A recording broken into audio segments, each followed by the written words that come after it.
সেজন্য আমানতদারিতার ব্যাপারে জানার দরকার। এক নাম্বার বিষয়, আমানতদারিতা হয় লেনদেনের মধ্যে। লেনদেন সংক্রান্ত আমানতদারিতার বিষয়ে কম বেশি আমাদের ধারণা আছে, এরপরেও একটু বলার দরকার।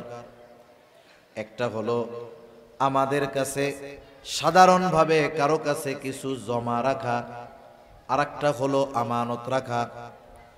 আমানতদারিতার মাসালা একরকম, আর সাধারণভাবে জমা রাখার মাসালাটা আর একরকম।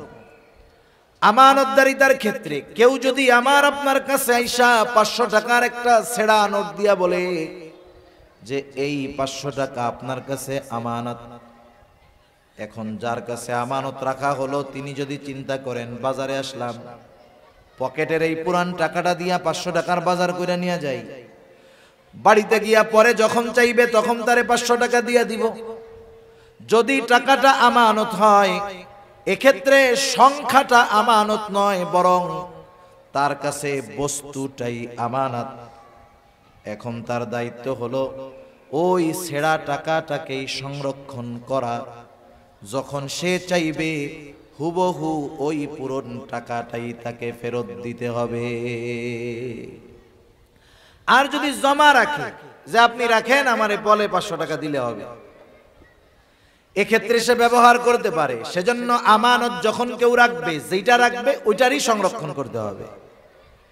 জামানতের টাকা হারায় গেলে এক মাসলা, আমানতের টাকা হারায় গেলে আর এক মাসালা।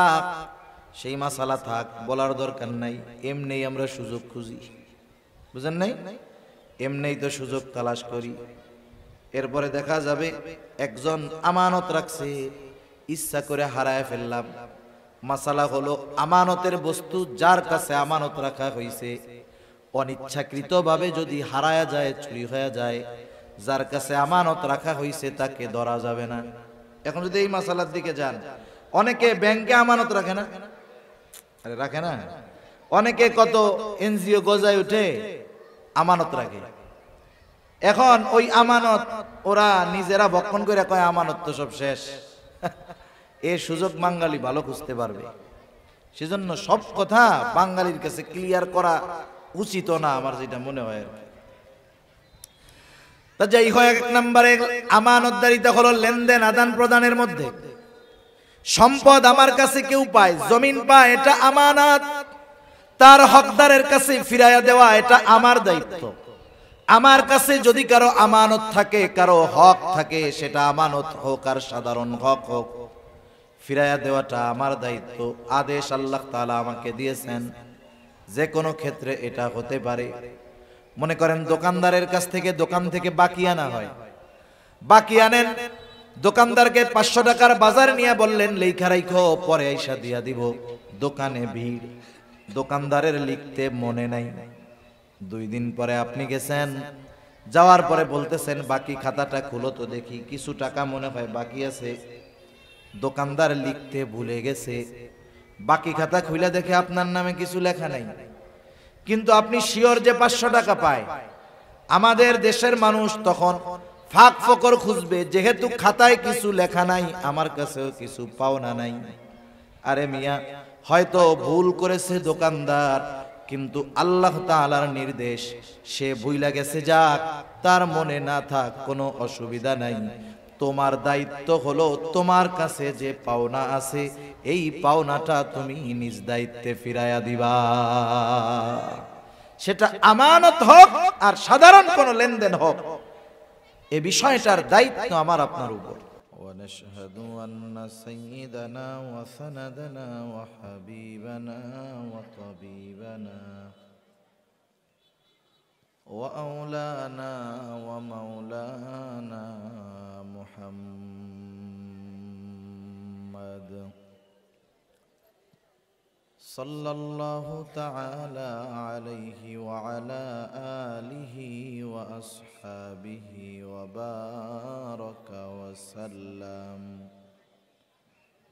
وبارك وسلم تسليما كثيرا كثيرا. أما بعد فأعوذ بالله من الشيطان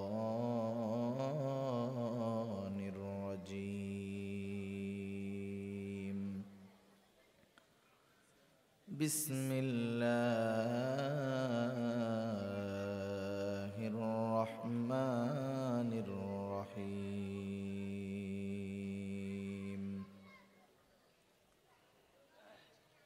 إن الله يأمركم أن تؤدوا الأمانات إلى أهلها وإذا حكمتم بين الناس أن تحكموا بالعدل إن الله نعم ما يعظكم به إن الله كان سميعا بصيرا وقال رسول الله صلى الله عليه وسلم أربع إذا كنا فيك فلا عليك ما فاتك من الدنيا حفظ أمانة وصدق حديث وحسن خليقة وعفة في طعمة أو كما قال النبي صلى الله عليه وسلم صدق الله العلي العظيم وصدق رسوله النبي الكريم ونحن على ذلك من الشاهدين والشاكرين والحمد لله رب العالمين سبحانك لا علم لنا إلا ما علمتنا إنك أنت العليم الحكيم اللهم صل على محمد وعلى آل محمد كما صليت على إبراهيم وعلى آل إبراهيم إنك حميد مجيد اللهم بارك على محمد وعلى آل محمد كما باركت على إبراهيم وعلى آل إبراهيم إنك حميد مجيد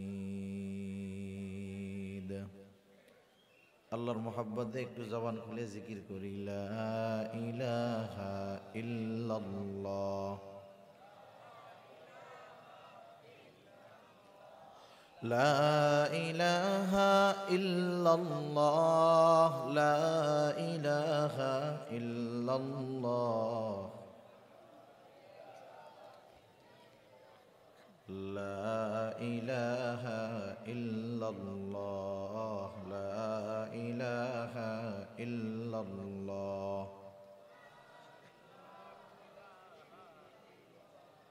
লা ইলাহা ইল্লাল্লাহ মুহাম্মাদুর রাসূলুল্লাহ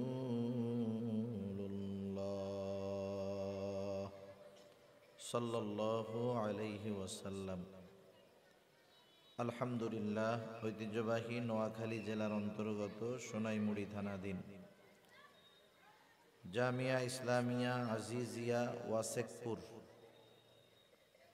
মাদ্রাসা এর উদ্যোগে আয়োজিত বার্ষিক ওয়াজ মাহফিলের সম্মানিত শ্রদ্ধেয় সভাপতি, আমন্ত্রিত উলামায়ে কেরাম, সামনে উপস্থিত মুরব্বিয়ানে কেরাম, সমবয়সী যুবক বন্ধু, স্নেহের ছোট ভাই এবং পর্দার অন্তরালে অবস্থানরতা সম্মানিতা শ্রদ্ধেয়া মা ও বোন,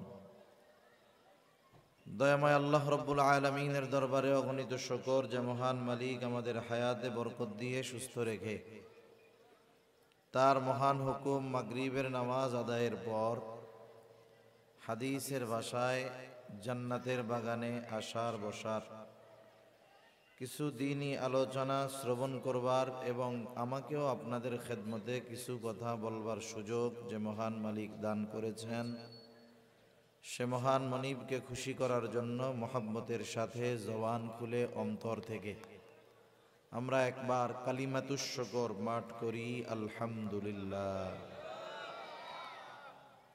অগণিত দুরুদ ও সালাম সৈয়দুল আম্বিয়া, আশরাফুল আম্বিয়া, খাতামুল আম্বিয়া, রহমাতুল লিল আলামিন, ইমামুল মুরসালিন মুহাম্মাদুর রাসূলুল্লাহ সাল্লাল্লাহু আলাইহি ওয়াসাল্লামের উপর। আমরা এমন একটা সময় এখানে একত্রিত হয়েছি, হয়তোবা এই মুহূর্তে ফিলিস্তিনের মজলুম মুসলমানেরা কোন সময় ইসরায়েলের বিমান তাদের উপরে বোমা বর্ষণ করে, এক কথায় হয়তো ফিলিস্তিনের মুসলমানেরা শাহাদাতের জন্য অপেক্ষার প্রহর গুনতেছে, ঠিক কিনা? ফিলিস্তিন এটা একটা পবিত্র ভূমি, জেরুজালেম পবিত্র শহর, বাইতুল মুকাদ্দাস, আল কুদুস, মসজিদুল আকসা একই কথা। এর চতুর্পাশকে আল্লাহ তাআলা বরকতময় করেছেন। সেই নবীদের আগমনের ভূমি ফিলিস্তিন, আল কুদুস যেই জমিনে যেই দেশে অবস্থিত, সেই দেশকে জালেমের থাবা থেকে মুক্ত করার জন্য যারা রক্ত দিতে পারছে, জীবন দিতে পারছে, তারা সৌভাগ্যবান। কিন্তু বিষয়টা হলো আমরা আমাদের জবাব কি দিব?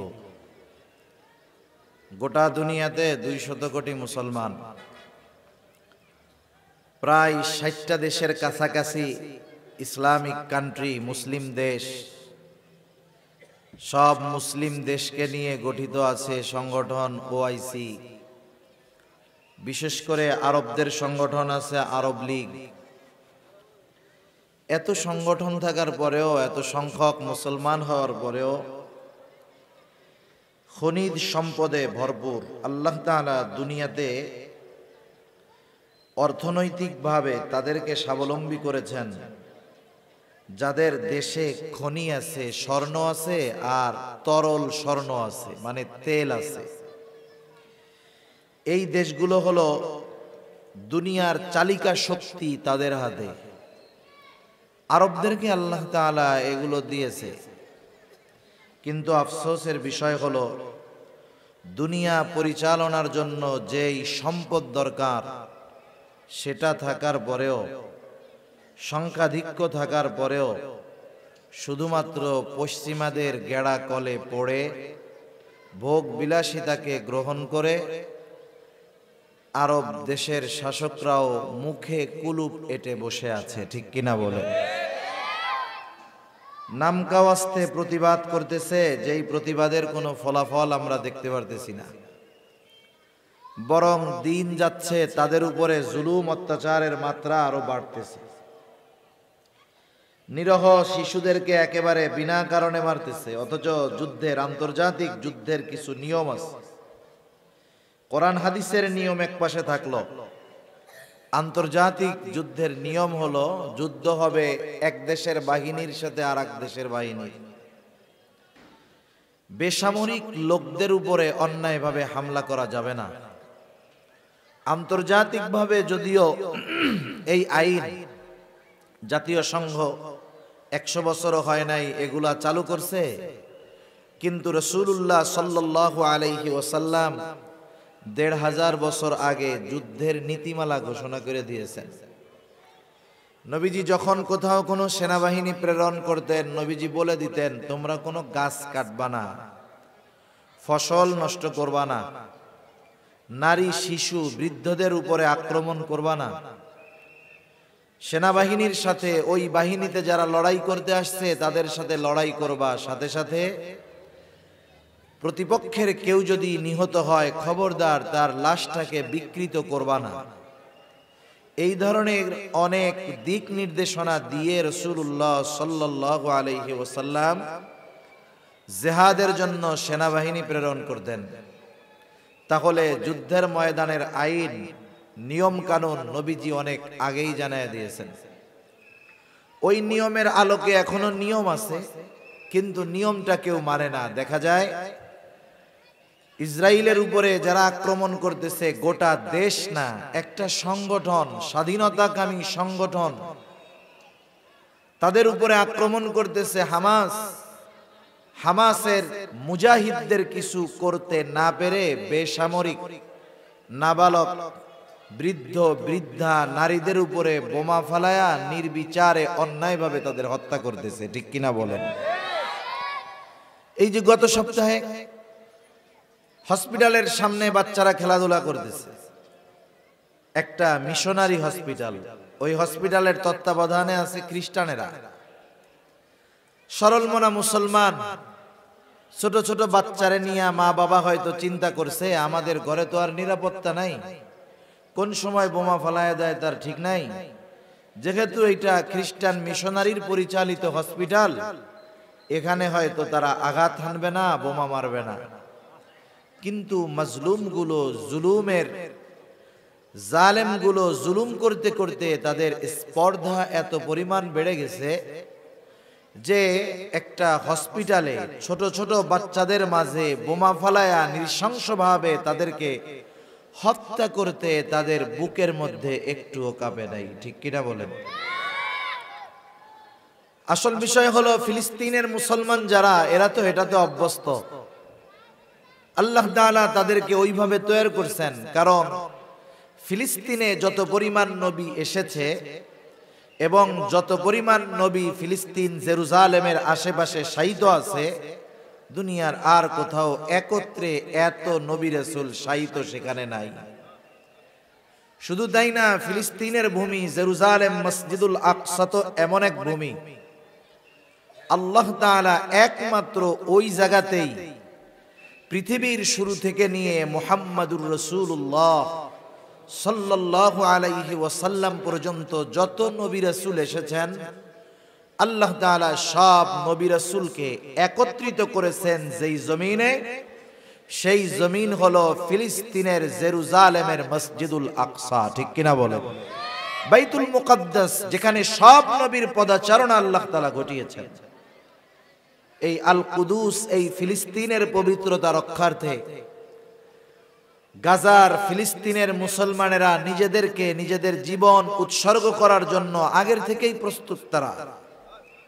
শুধু তাই না, শাহাদাতের জন্য তারা প্রস্তুত। ছোট ছোট বাচ্চারা খেলাধুলা করে না, আমাদের অঞ্চলে খেলাধুলা করে, কবিতা পড়ে, বিভিন্ন রকমের খেলাধুলা, কবিতা পড়ে। আমরাও কবিতা পড়াই ছোট ছোট বাচ্চাদের। হাট্টিমা টিম টিম, মাঠে পাড়ে ডিম, খাড়া দুইটা শিং, তারা হাট্টিমা টিম টিম, এরকম কবিতা আছে না? এটা তো মিথ্যা কথা। হাট্টিমা টিম দেখছেন কোনোদিন কেউ? এমনিও তো কোনোদিন দেখি নাই, ওটা স্বপ্নে দেখারও সম্ভাবনা নেই। যে জিনিসের অস্তিত্ব নাই এটা স্বপ্নে দেখবেন কেমনে? তা যাই হোক, আমরা তাদেরকে খেলার সময় এই কথাগুলা শিক্ষা দেই। আর ফিলিস্তিনের গাজার মা বাবারা তাদের সন্তানদের শিক্ষা দেয়, শহীদ হলো হাবিবুল্লাহ, শহীদ আল্লাহর বন্ধু, এ কথা বলে আর তারা আনন্দে খুশিতে লাফালাফি করে। সুবহানাল্লাহ। শুধু তাই না, ছোট ছোট বাচ্চারা তাদের গায়ের বিভিন্ন অংশে নিজের নাম, পরিচয় এগুলো লেখা রাখে। কেন? কোন সময় জালেমের আঘাতে শাহাদাত বরণ করে, মাথাটা উড়ে যায়, দেহ ছিন্ন বিচ্ছিন্ন হয়ে যায়, চেহারা না দেখলে তো তার দেহটাকে, বডিটাকে শনাক্ত করা কঠিন হবে। বিভিন্ন অংশে নাম পরিচয় লেখা, যাতে বুঝতে পারে যে এই বডিটা, এই দেহটা অমকের, অমকের ছেলের, তার বাসাটা এই জায়গায়। একটু চিন্তা করে দেখেন যে তাদের মন মানসিকতা, অন্তরের মধ্যে কতটা শাহাদাতের তামান্না থাকলে এইভাবে নিজেদেরকে প্রস্তুত করতে পারে। সুবহানাল্লাহ। এরা তো ধ্বংসস্তূপের উপরে বসে, আমরা তো কান্না করি সামান্য বিপদে, এরা ধ্বংসস্তূপের উপরে বসে হাসি দেয়, হাসি। যারা এই অবস্থার উপরে ধ্বংসস্তূপের উপরে বসে হাসতে পারে, আশা করা যায় এদের মাধ্যমে, এদের নেতৃত্বে এ দুনিয়া থেকে জালেমের চূড়ান্ত পতন হবে ইনশাআল্লাহ। কারণ ইসলাম কখনো সংখ্যাধিক্য নিয়ে বিজয় লাভ করে নাই। ইসলামের ইতিহাসে যতগুলো জিহাদ আছে, প্রত্যেকটা জায়গায় এই বিষয়টা পরিলক্ষিত হয়েছে। সংখ্যার দিক দিয়েও মুসলমানেরা কম, অস্ত্রের দিক দিয়েও মুসলমানেরা দুর্বল, কিন্তু যুদ্ধে জয়ী হওয়ার জন্য, আল্লাহর রাস্তায় জয়ী হওয়ার জন্য যেই বিষয়টা দরকার, ঈমানি শক্তি, এটাই ছিল মুসলমানদের মূল অস্ত্র। ঠিক কিনা বলেন? আমরা তো হাজার হাজার মাইল দূরে। আসলে ফিলিস্তিনের কথা বলতে গেলে এই খবরগুলা দেখলে হৃদয় চাপায়, কষ্ট চাপায় রাখা কঠিন হয়ে যায়। একটু দেখেন, এক বাবা মিষ্টি বিলাইতেছে, ওই ধ্বংসস্তূপের মধ্যে মানুষকে হাদিয়া দিচ্ছে। কেন? বলে আমার এক ছেলে ছাড়া বাকি সব আল্লাহর রাস্তায় শহীদ হয়ে গেছে, এই জন্য আনন্দে আমি আপনাদের মিষ্টি খাওয়াই দিছি। এইগুলো মনে পড়লে মনে হয় যে সাহাবায়ে কেরামের সময়ের ঘটনা আমরা দেখতেছি। সন্তান মারা গেছে, স্বামী মারা গেছে, ভাই মারা গেছে, কোনো চিন্তা নাই, আল্লাহর রাস্তায় শহীদ হয়ে গেছে। এরপরেও তো রাসূল আকরাম সাল্লাল্লাহু আলাইহি ওয়াসাল্লাম আখেরি জামানার পয়গম্বর, আল্লাহ তাআলা আউয়াল থেকে আখের যত কিছু হচ্ছে, হয়, হবে, সব কিছু আমার আপনার নবীকে দেখায়া দিয়েছেন। নবী জানেন সব। আল্লাহ তাআলা নবীকে জানিয়েছেন, নিজের থেকে জানেন না। আবার নিজের থেকে জানলে তো এক্ষেত্রে আবার উল্টা পাল্টা হয়ে যাবে, ঠিক না? কিছু ভাই আছে না বুঝা বলে নবী নিজে আলিমুল গায়েব, সব জানেন। আসলে নবীজির কাছে গায়েবের খবর আছে, আল্লাহ তাআলা নবীকে সব জানায় দিয়েছেন। নবীজিও যখন সন্তান মারা গেছে, সর্বশেষ ছেলেটা, নবীজি ফুফায়া ফুফায়া কান্না করেছেন সন্তানের জন্য। স্বাভাবিক, কলিজার টুকরা সন্তান যখন মারা যায়, শহীদ হয়, ওই সন্তানের কাফনে মোড়ানো দেহটা মা বাবার কাছে কত যে ওজন, বাবার কাঁধে কত যে ওজন, এটা মা বাবা ছাড়া কেউ অনুধাবন করতে পারে না। ঠিক কিনা বলে? একটু একা একা চিন্তা করেন বাড়িতে গিয়া, যে ওই মা বাবার স্থানে যদি আমি আপনি হইতাম, আর ওই শহীদ হওয়া বাচ্চাটার স্থানে যদি আমার আপনার সন্তান হইতো, তাহলে বিষয়টা কেমন হইতো একটু চিন্তা করেন। মানুষের চিন্তা মানুষের আগামীর সিদ্ধান্তের খোরাক যোগায়। যদি আমরা এই বিষয়গুলো নিয়ে ফিকির না করি, চিন্তা না করি, একটু হৃদয়ঙ্গম করার জন্য একটু প্রচেষ্টা না করি, তাহলে ওগুলো শুধু আমাদের কাছে খবর হিসাবেই থাকবে, এগুলো আমাদের হৃদয় ছুঁতে পারবে না, এগুলোর দ্বারা আমরা ঈমানি দৌলত অর্জন করতে পারবো না। সাথে সাথে এ বিষয়টাও খেয়াল রাখবো, যারা ওই মাসুম বাচ্চাদের উপরে এই ধরনের অত্যাচার জুলুম করলো, তাদের সাথে, তাদের ব্যাপারে আমাদের তাদের সাথে সম্পর্ক কেমন হবে, তাদের সাথে আচরণ কেমন হবে, এ বিষয়টার ব্যাপারেও সিদ্ধান্ত নেওয়া জরুরি। ঠিক কিনা বলেন? তা আমরা দোয়া করি, এত দূর থেকে আসলে ইচ্ছা থাকলেও আমরা যাইতে পারতেছি না বিধায় প্রস্তুত থাকা লাগবে না, বিষয়টা এমন না। সর্বহালতে প্রস্তুত তো থাকতে হবে। যুদ্ধের ময়দানে জয়ী হওয়ার জন্য শুধু অস্ত্রের প্রয়োজন হয় তা না, যুদ্ধের ময়দানে, জিহাদের ময়দানে জয়ী হওয়ার জন্য অস্ত্রের সাথে অশ্রুরও দরকার হয়। বদর যুদ্ধ যখন শুরু হয়েছে, রাসূলুল্লাহ সাল্লাল্লাহু আলাইহি ওয়াসাল্লাম অজর দ্বারায় দোয়া করতেছেন আর কান্না করতেছেন। আবু বকর সিদ্দিক রাদিয়াল্লাহু তাআলা আনহু আল্লাহর রাসূল সাল্লাল্লাহু আলাইহি ওয়াসাল্লামের কাছে আসছেন। এত পরিমাণ কান্না, দোয়া নবীজি করেছেন। আবু বকর সিদ্দিক রাদিয়াল্লাহু তাআলা আনহু বলতেছে, ইয়া রাসূলুল্লাহ, থামেন, যথেষ্ট হয়েছে, নিশ্চয়ই আল্লাহ তাআলা আমাদেরকে বিজয় দান করবে। সুবহানাল্লাহ। ওইখানে তো কিছু আল্লাহর বান্দা সশস্ত্র লড়াইয়ে ব্যস্ত আছে, আল্লাহ তাআলা জানি তাদেরকে আসমানি নুসরাত দেন, আসমানি সাহায্য করেন। এজন্য সুদূর বাংলাদেশ থেকে আমরা ওই মজলুম ফিলিস্তিনি ভাইদের জন্য একটু অশ্রু প্রবাহিত করতে পারবো না ইনশাআল্লাহ? আমরা চেষ্টা করব, তাদের জন্য দোয়া করব, প্রতি নামাজে তাদের জন্য দোয়া করব।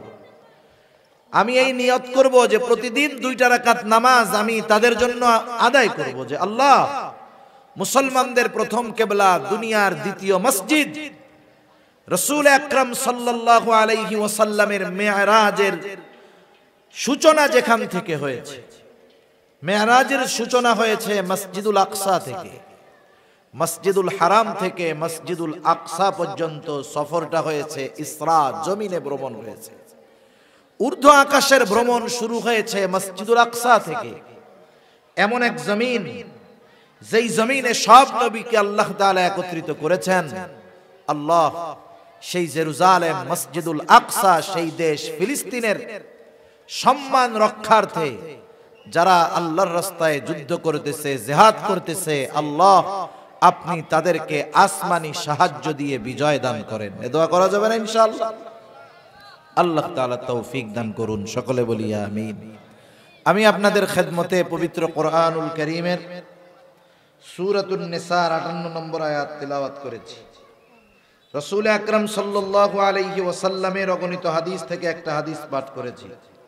আল্লাহ তাআলার কাছে তৌফিক চাই, আল্লাহ তাআলা কিছু কথা বলার সুযোগ করে দেন, যে কথাগুলো আমাদের সবার দুনিয়া এবং আখিরাতের জন্য কল্যাণকর হয়। সকলে বলি আমিন। আমি যে আয়াতখানা আপনাদের খেদমতে তিলাওয়াত করেছি, উক্ত আয়াতের মধ্যে আল্লাহ সুবহানাহু ওয়া তাআলা খুবই সুন্দর, খুবই সুন্দর 2টা নসিহত, 2টা ওয়াজ আমাদেরকে করেছেন। ওয়াজ করেছেন কে? একটু জোরে বলেন না, কে? আল্লাহ ওয়াজ করেছেন। শুধু তাই না, নিজে ওয়াজ করে নিজের ওয়াজের প্রশংসাও আবার নিজে করতেছেন। আল্লাহ তাআলা বলেন, ইন্নাল্লাহা ইয়া'মুরুকুম আন তু'আদ্দুল আমানাতি ইলা আহলিহা ওয়া ইযা হাকামতুম বাইনান নাসি আন তাহকুমু বিল আদল ইন্নাল্লাহা নি'ম্মা ইয়া'iযুকুম বিহি ইন্নাল্লাহা কানা সামিআম বাসীরা। আল্লাহ রাব্বুল আলামিন বলেন, ইন্নাল্লাহা ইয়া'মুরুকুম, নিশ্চয়ই আল্লাহ তাআলা তোমাদেরকে আদেশ করতেছেন। কি আদেশ? আন তুআদ্দুল আমানাতি ইলা আহলিহা, যে তোমরা আমানত তার হকদারের কাছে ফিরায়া দাও। আল্লাহ তাআলা 1 নম্বরে আদেশ করতেছেন আমানত তার হকদারের কাছে ফিরায়া দাও। 2 নম্বর আদেশ, ওয়া ইযা হাকামতুম বাইনান নাস আন তাহকুমু বিল আদল, আর তোমরা যখন মানুষের মধ্যে বিচার আচার করবা, ন্যায় বিচার করবা। 1 নম্বর আদেশ, আমানত হকদারের কাছে ফিরায়া দাও। 2 নম্বর আদেশ, ন্যায় বিচার করবা। আল্লাহ তাআলা এরপরে বলতেছেন, ইন্নাল্লাহা নি'ম্মা ইয়া'iযুকুম বিহি, নিশ্চয়ই আল্লাহ তোমাদেরকে কতই না সুন্দর ওয়াজ করলেন। তার মানে এই 2টা নসিহত, এই 2টা ওয়াজ, 2টা উপদেশ, সুন্দর উপদেশ। ইমাম শাফিঈ রাহমাতুল্লাহি আলাইহি বলেন, এই 2টা নির্দেশ এমন নির্দেশ, যদি কোনো মুমিন তার জীবনের সাথে এই 2টা বিষয়কে পরিপূর্ণভাবে ফিট করতে পারে, তার জীবনটা যদি সে এই 2 উপদেশের আলোকে সাজায়া আমলে পরিণত করতে পারে, ইমাম শাফিঈ রাহমাতুল্লাহি আলাইহি বলেন, এই মুমিন সফল কাম হয়ে যাবে। 1 নম্বরে আল্লাহ তাআলা বলেন আমানত তার হকদারের কাছে ফিরায়া দাও। যদিও এই আয়াত নাজিল হওয়ার একটা কারণ আছে, নির্দিষ্ট একটা ঘটনাকে কেন্দ্র করে আয়াতটা নাজিল হয়েছে, তথাপি মুফাসসিরিনে কেরাম বলেন এই আয়াতের দ্বারা সকল ধরনের আমানত উদ্দেশ্য। নবীজিও আমানতের ব্যাপারে সর্বোচ্চ গুরুত্ব আরোপ করেছেন। রাসূল আকরাম সাল্লাল্লাহু আলাইহি ওয়াসাল্লাম এক হাদিসের মধ্যে জানায় দেন, নবীজি বলেন, আরবাউন ইযা কুন্না ফিকা ফালা আলাইকা মা ফাতাকা মিনাদ দুনিয়া। নবীজি বলেন, চারটি জিনিস যদি তোমার মধ্যে থাকে, ফালা আলাইকা, আর কোনো কিছু তোমার নাই, কিন্তু ওই চার গুণ তোমার মধ্যে আছে। নবীজি বলেন, চিন্তার কোনো কারণ নাই। এই চার গুণে গুণান্বিত মোমেন দুনিয়ায় যদি তার কোনো কিছু নাও থাকে, চিন্তার কোনো কারণ নাই। নবীজি বলেন, মা ফাতাকা মিনাদ দুনিয়া, এই চার গুণে গুণান্বিত হওয়ার কারণে দুনিয়া তার হাতছাড়া হবে না। চার গুণের কথা বর্ণনা করতে গিয়ে নবীজি এক নম্বরে বলেন, হিফযু আমানাতিন, আমানতের হেফাজত করা। আমানতের হেফাজত করা এটা গুরুত্বপূর্ণ একটা বিষয়।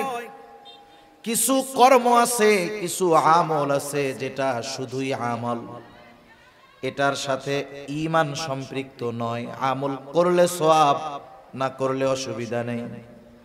কিন্তু আমানতদারিতা এমন এক জিনিস, এমন এক আমল যেটার সম্পৃক্ততা হলো ঈমানের সাথে। রক্তের মধ্যে পানি আছে, জানেন তো কি আছে? পানি। পানি।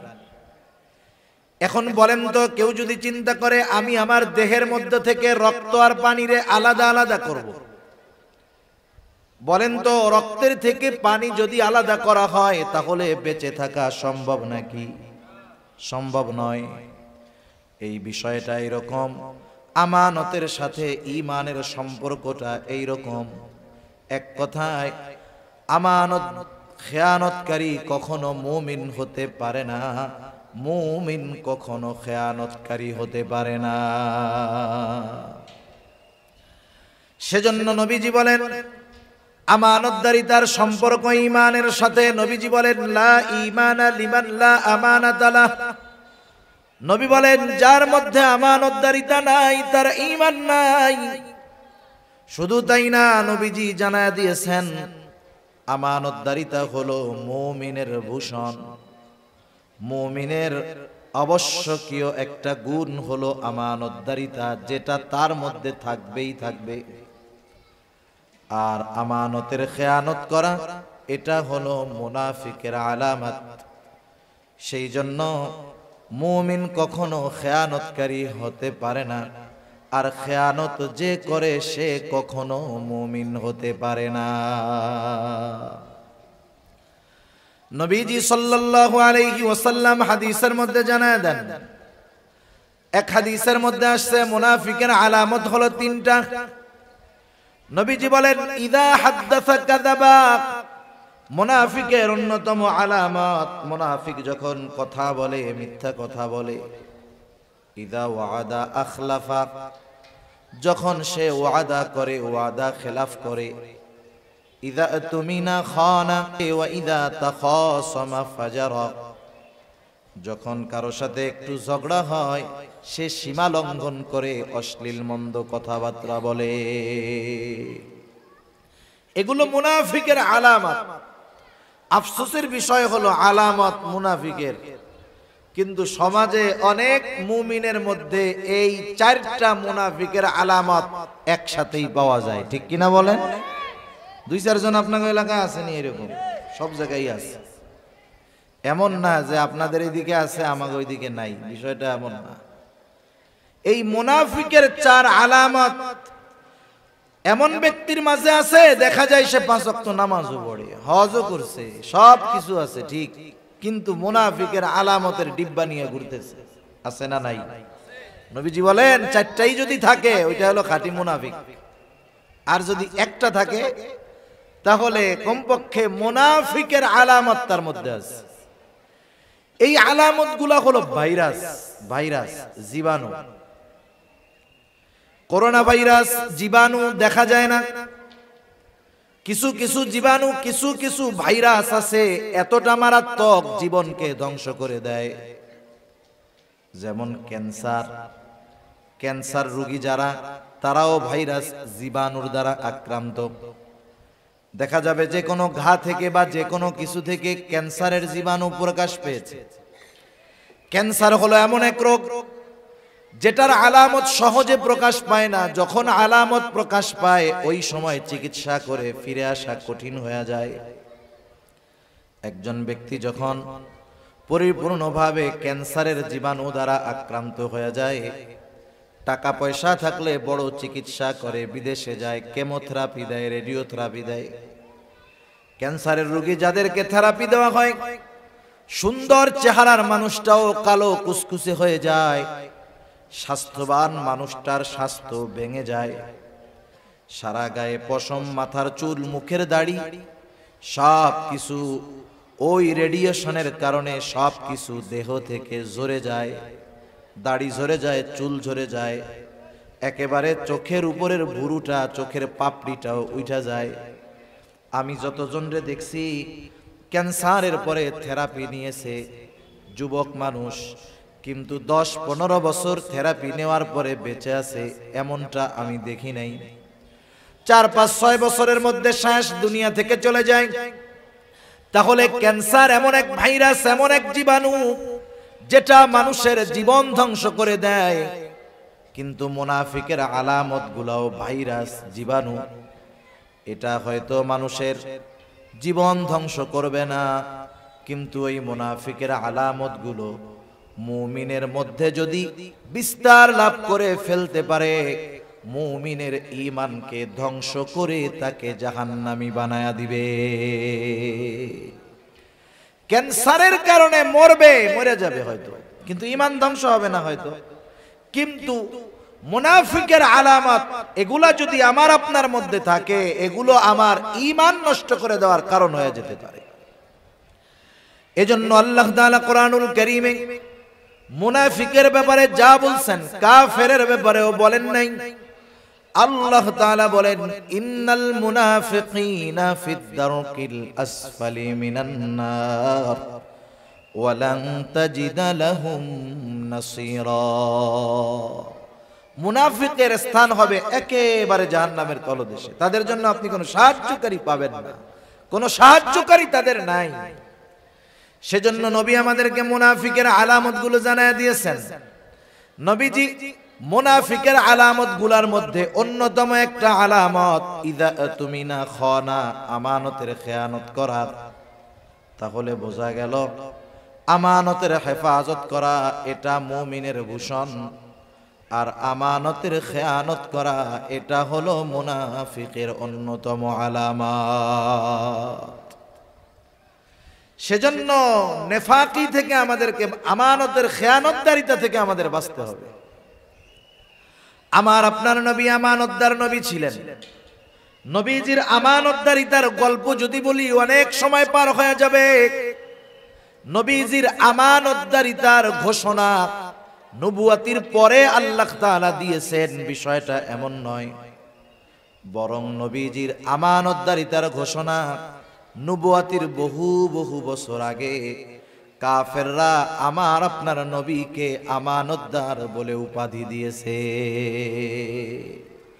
আল আমিন, বিশ্বস্ত, আমানতদার, সত্যবাদী, এ ধরনের উপাধি নবুয়াতির পরে আল্লাহ তাআলা দিয়েছেন এমনটা নয়।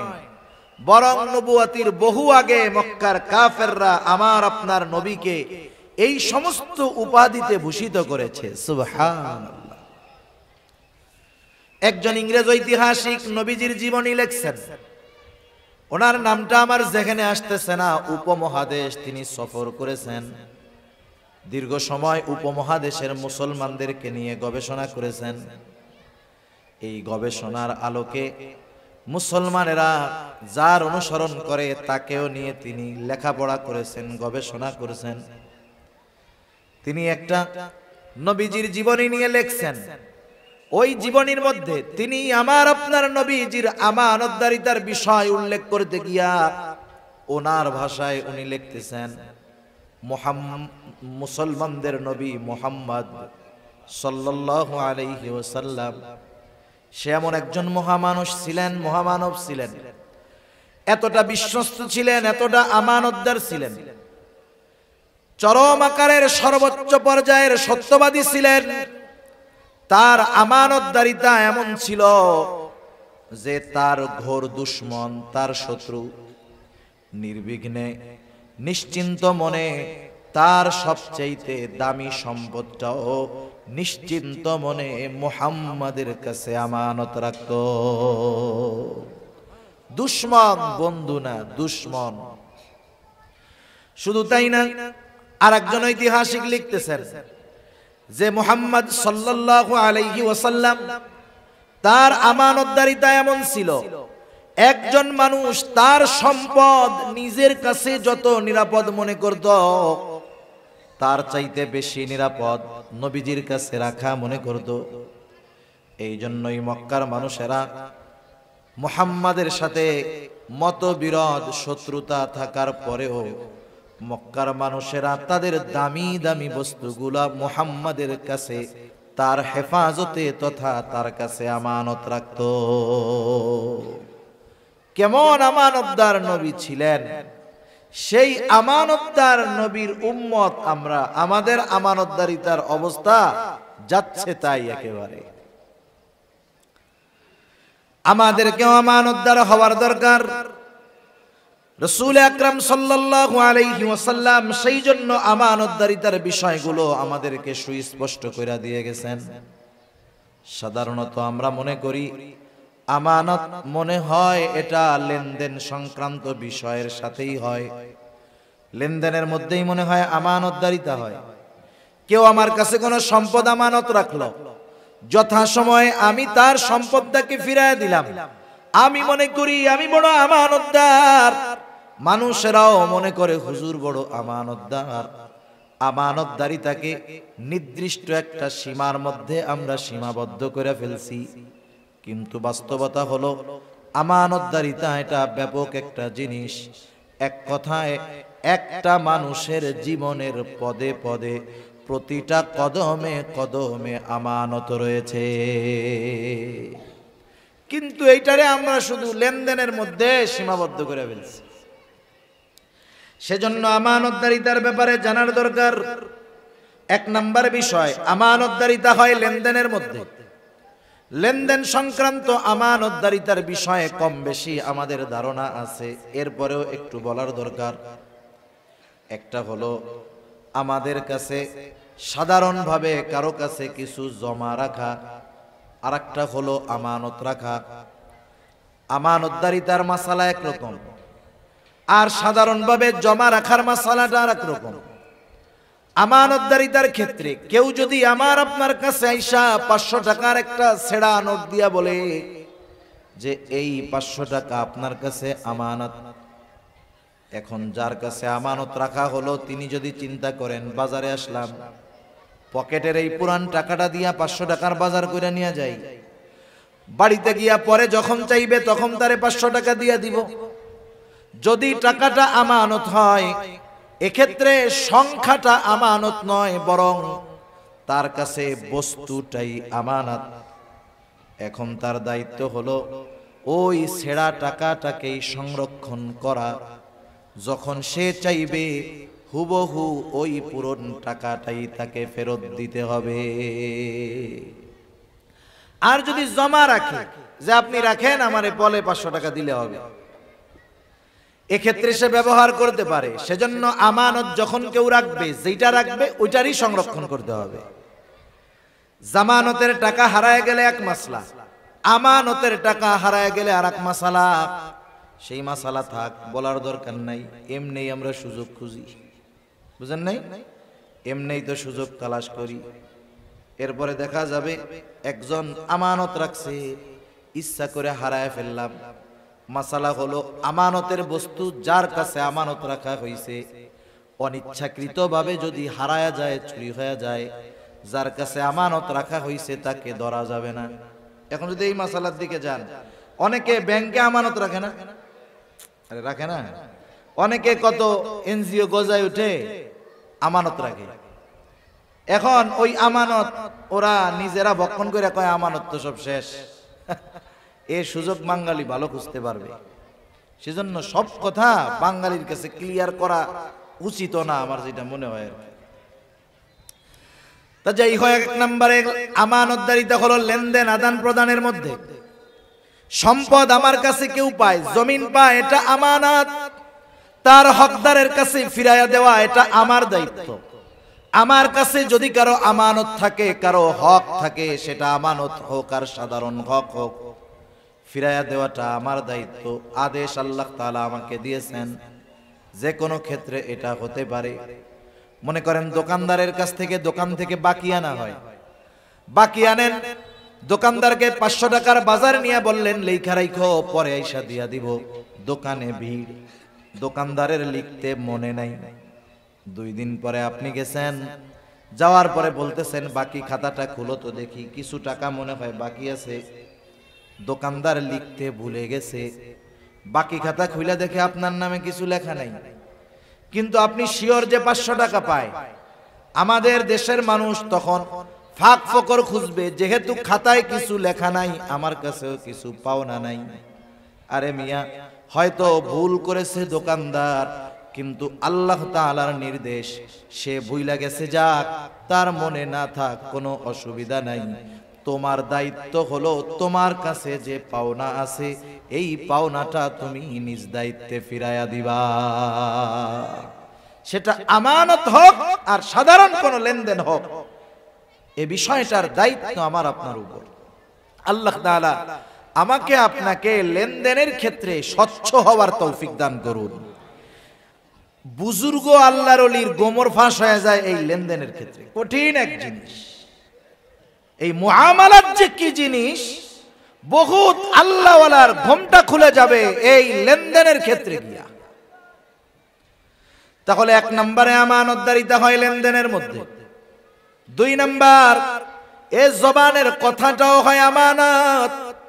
রাসূল আকরাম সাল্লাল্লাহু আলাইহি ওয়াসাল্লাম এক হাদিসের মধ্যে বলেন, ইযা হাদ্দাসার রাজুলু সুম্মা ইলতাফাতা ফাহিয়া আমানাতুন।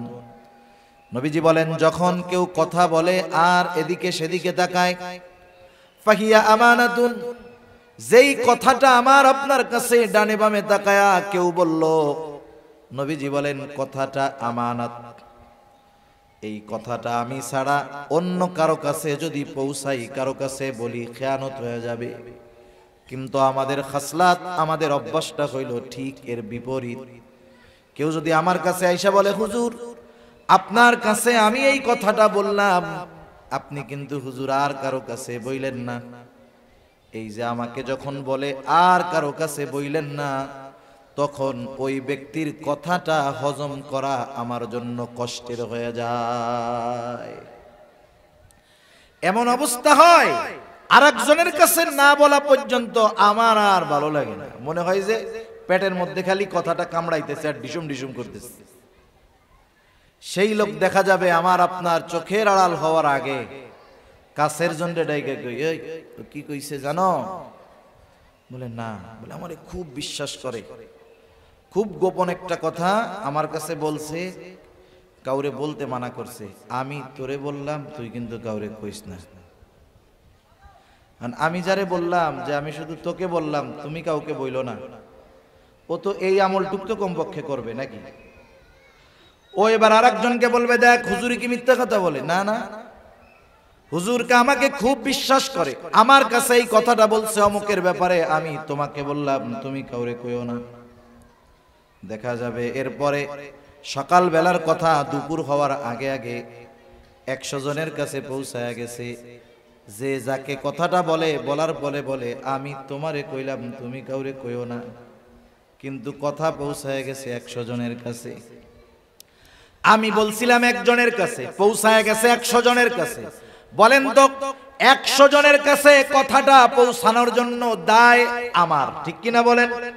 এখানে আর আমার খেয়ানত একটা নাই, আমার খেয়ানত হয়ে গেছে 100 খেয়ানত। কারণ নবীজি বলেন, কারো দ্বারা যখন কোনো নেক কাজের সূচনা হয়, ওই কাজটা দুনিয়ায় যতদিন চলবে, যতজন করবে, সকলের ওই নেক কাজের সওয়াব শুরু করনেওয়ালার আমল নামায় আল্লাহ তাআলা যোগ করে দেয়। আবার যখন কারো দ্বারা কোনো পাপের কাজের সূচনা হয়, ওই পাপের কাজ, মন্দ কাজ দুনিয়ায় যতদিন চলবে, যতজন করবে, সবার আমল নামা ওই গোনাটা প্রথম যে সূচনা করছে গোনার কাজ, তার আমল নামায় যোগ হয়ে যাবে। নবীজি বলেন, পৃথিবীতে প্রথম অবৈধ হত্যাকাণ্ড সংগঠিত করেছে আদম আলাইহিস সালামের একজন সন্তান। নবীজি বলেন, আদম আলাইহিস সালামের ওই হত্যাকারী সন্তান কিয়ামত পর্যন্ত অন্যায়ভাবে যত হত্যা হবে, সব হত্যাকারীর গোনা তার আমলনামায় যোগ হয়ে যাবে। কারণ তার দ্বারা এই অবৈধ হত্যাকাণ্ডের সূচনা ঘটেছে। এই জন্য আমার আপনার দ্বারা যদি কখনো কথার খেয়ানত হয়ে যায়, ওই কথাটা যতজনের কানে পৌঁছাবে, ততগুলো খেয়ানত হবে, আর ওই সকলের খেয়ানতের সমপরিমাণ গুনাহ আমার আপনার আমলনামায় যোগ হয়ে যাবে। সেজন্য কথা হজম করা শিখতে হবে। বাঙালি পাথর খাইয়া হজম করে ফেলতে পারবে, পারলে পারো তো হজম করে ফেলতে পারে বাঙালি, কিন্তু কথা হজম করা বড় কষ্টের। ঠিক কিনা বলেন? কথা হজম করা বড় কষ্টের। সেজন্য কথার ক্ষেত্রে হয় আমানত। 3 নাম্বার দায়িত্ব হয় আমানত। রাসূল আকরাম সাল্লাল্লাহু আলাইহি ওয়াসাল্লামের কাছে একজন বেদুইন সাহাবী আয়েশা প্রশ্ন করতেছে, ইয়া রাসূলুল্লাহ, কিয়ামত কখন হবে? নবীজি ছিলেন উম্মতের রূহানি ডাক্তার। নবীজি সাল্লাল্লাহু আলাইহি ওয়াসাল্লাম দেখা যাইতো একই প্রশ্ন বিভিন্ন ব্যক্তি করেছে, একই প্রশ্নের উত্তর ওই ব্যক্তির অবস্থার আলোকে নবীজি ভিন্ন ভিন্ন দিতেন। যেমন একজন গ্রাম্য সাহাবী আয়েশা প্রশ্ন করতেছে, মাতাসা, কিয়ামত কখন হবে? ওই লোকের প্রশ্নের ভাবটা ছিল এইরকম, সে কেমন যেন গাঠি গুঠি নিয়ে কিয়ামতের জন্য অপেক্ষা করতেছে, কোন সময় কিয়ামত আসবে। তার বলার দ্বারা মনে হইতেছিল এইরকম, মনে করেন আপনারা যখন ঢাকায় যাবেন, চৌমোহনী গিয়া টিকিট কাটছেন, গাড়ি ছিল 10টার, 10:30 বাজে গেছে, গাড়ি এখনো আসে নাই, আপনি ব্যাগ ট্যাগ লাগেজ নিয়ে রেডি, 10:30 বেজে গেছে, গাড়ি তখনও আসে নাই। কাউন্টার মাস্টারে গিয়া আপনি বলবেন যে গাড়ি কখন আসবে। আপনি টিকিট কাইটা বইসা আছেন, প্রশ্ন করেছেন গাড়ি কখন আসবে, আর যে টিকিট কাটে নাই সে জিজ্ঞাসা করতেছে গাড়ি কখন আসবে। বলেন তো, কাউন্টার মাস্টারকে আপনি আর একজন একই প্রশ্ন করলেন, কিন্তু দুইজনের প্রশ্নের মধ্যে তফাৎ আছে না নাই? আপনি তো গাঠি নিয়া রেডি, ব্যাগ নিয়া রেডি, গাড়ি কখন আসবে মিয়া, টাইম চলে যাইতেছে, কখন আসবে বলো। আর একজন টিকিট কাটার জন্য প্রশ্ন করছে গাড়ি কখন আছে। যদিও শব্দ এক, কিন্তু এই দুইজন প্রশ্ন করছে এক, কিন্তু দুইজনের প্রশ্ন বলার বাচন ভঙ্গি কিন্তু আলাদা। ও ওনার প্রশ্নের ভাবে মনে হচ্ছে উনি কিয়ামতের জন্য অপেক্ষা করতেছে, ওই টিকিট কাটা আল্লাহর বান্দার মতো, যে গাড়ি কেন আসে না। এই ব্যক্তির প্রশ্নের অবস্থা নবীজি বুঝতে পারছেন, জবাব না দিয়া পাল্টা প্রশ্ন করছেন, মা আ'দাত্তা লাহা, তুমি কিয়ামতের জন্য কি পাথেয় সংগ্রহ করেছো? লোকটা বলতেছে, ইয়া রাসূলুল্লাহ, আমি আল্লাহ এবং তার রাসূলকে ভালোবাসি। নবীজি বললেন, যে যাকে ভালোবাসে তার সাথে অবস্থান করবে। ওই লোকটাও প্রশ্ন করতেছে কখন কিয়ামত হবে? নবীজি সাল্লাল্লাহু আলাইহি ওয়াসাল্লাম বললেন, যখন আমানতের খেয়ানত হবে, কিয়ামত তখন হবে। প্রশ্ন করা হলো, কি সেইটা ইয়া রাসূলুল্লাহ? নবীজি বললেন, শোনো, যখন কোন দায়িত্ব যোগ্য লোকের জায়গায় যখন অযোগ্য লোককে দায়িত্ব দেওয়া হবে তখন কিয়ামতের জন্য অপেক্ষা করো। যোগ্য লোকের চেয়ারে অযোগ্য লোক যখন বসবে বুঝবা কিয়ামত বেশি দূরে নয়, সেটা নিকটবর্তী হয়ে গেছে। এখন এত আর কোনো এমন কথা না, সূক্ষ্ম তাত্ত্বিক কোনো বিষয় নয়, এটা বোঝার জন্য অনেক জ্ঞান অনেক ইলমের দরকার আছে। এটা বোঝার জন্য দরকার নাই এমন জ্ঞানের। গোটা দুনিয়ার দিকে তাকান, আমাদের দেশ সহ তাকান, ডানে বামে তাকান, তামাম দুনিয়ার মধ্যে তাকায় দেখেন, অধিকাংশ জায়গায় দেখবেন যোগ্য লোকের চেয়ারে অযোগ্য মানুষ বসে আছে। ঠিক কিনা বলেন? যোগ্য লোকের চেয়ারে অযোগ্য লোক বসে আছে। এমন এক জামানা ছিল মানুষ যখন দায়িত্ব নিতে চাইতো না, এই জামানায় দায়িত্ব নেওয়ার প্রতিযোগিতা শুরু হয়ে গেছে। শুধু তাই না, মানুষ দায়িত্ব টাকা দিয়ে কিনতে চায়। ঠিক কিনা বলেন? দায়িত্ব টাকা দিয়ে কিনে, দেশ সেবা করার জন্য টাকা দেয়। কতজন দেখবেন অনেক ইউনিয়ন পরিষদে নির্বাচন হবে, গ্রাম হলো 10টা, ক্যান্ডিডেট 20 জন, প্রত্যেকেই ছাপাইছে অমক ভাই আপনাদের দোয়া প্রার্থী, এই মার্কায় ভোট দিয়া এই ইউনিয়নের জনগণের জন্য খেদমত করার সুযোগ করে দেন। দেখা গেল নমিনেশন আনতে, নির্বাচনে জয়ী হতে 5 কোটি টাকা খরচ করে ফেলছে। ওই বেটার যদি আসলেও মানুষের খেদমত করার ইচ্ছা থাকতো, চেয়ারম্যান হওয়া লাগতো না, 5 কোটি টাকা দিয়া সে মানুষের খেদমত করতে পারত। তার মানে এই ব্যয় খেদমতের জন্য করে নাই, চেয়ারম্যান সাহেব হওয়ার জন্য করছে। ঠিক কিনা? আগের জামানার মানুষ দায়িত্ব নিতে চাইতো না, এখন দায়িত্ব নেওয়ার জন্য প্রতিযোগিতা করে। আমাদের কলিজার টুকরা ইমাম আজম আবু হানিফা রহমাতুল্লাহি আলাইহি কেমন মানুষ ছিলেন? আমাদের সমাজে কিছু মানুষ আছে ইমামে আজমের ব্যাপারে জানে না, তাই সমালোচনা করে। আরে গর্ধবগুলা যদি ইমামে আজমের জীবনী পড়তো, তাকওয়া, জুহদ, ইলম সব কিছুর দিক দিয়ে উনি ওনার জামানায় সর্বোত্তম ছিলেন। ইমাম আজমের অবস্থান ছিল এইরকম। খলিফা মনসুরের জামানা, রাস্তা দিয়ে খলিফা মনসুর চলতেছে, ইমামে আজমের সাথে সাক্ষাৎ। খলিফা মনসুর ইমাম আজম আবু হানিফা রহমাতুল্লাহি আলাইহিকে প্রস্তাব দিল, ইমাম আপনি প্রধান বিচারকের দায়িত্ব গ্রহণ করেন, আপনি চিফ জাস্টিসের দায়িত্ব গ্রহণ করেন, প্রধান বিচারপতির দায়িত্ব গ্রহণ করেন। খলিফা অফার দিয়েছে। ইমাম আবু হানিফা সাথে সাথে বললেন, খলিফা আমি এই দায়িত্ব গ্রহণ করতে পারবো না। খলিফা বলছে, মুখের উপরে খলিফার প্রস্তাব ফিরিয়ে দিছে। খলিফার ইগোতে লাগছে, আত্মসম্মান বোধে লাগছে। খলিফা হাতের চাবুক দিয়ে ইমাম আবু হানিফার গায়ে একটা বাড়ি মারছে। খলিফা যখন রাজপ্রাসাদে ফিরে গেছে, খলিফা মনসুরের চাচা বলতেছে, মনসুর কাজটা তুমি ভালো করো নাই, ইমাম আজমের গায়ে চাবুক দিয়ে আঘাত করছো, কাজ ভালো করো নাই, তার কাছে ক্ষমা চাও।